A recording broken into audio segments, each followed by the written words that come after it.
তারপর আমি বাসায় চলে এলাম। বাসায় এসে রান্না করছিলাম, তখন হঠাৎ করে সুহানের কলটা রিসিভ করে ওপাশ থেকে সুহান বলতে লাগলো, হ্যালো, হুম, বল। কালকে কি অফিসে আসবি? হুম, আসবো তো। তবে এটা জিজ্ঞাসা করছিস কেন? না, এমনি বললাম আর কি। তাহলে সকালে দেখা হবে? ঠিক আছে। তারপরে সোহান কলটা কেটে দিল। আমি রান্না করে রাতে খাবার খেয়ে ঘুমাতে যাব। তখনই মায়ের নাম্বার থেকে একটা মেসেজ এলো। ওই মেসেজটা চেক করে দেখি লেখা আছে, মিস্টার, ডিনার করছেন কি?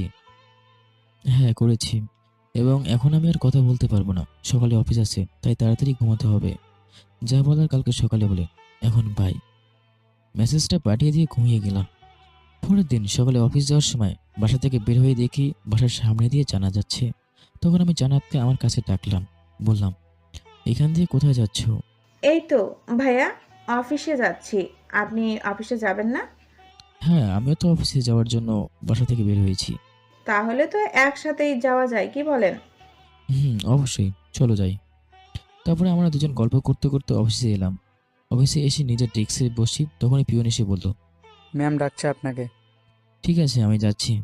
পিয়ন চলে যাওয়ার পরে আমি ব্যাগটা ডেস্কে রেখে ম্যামের কেবিনে নিয়ে গেলাম।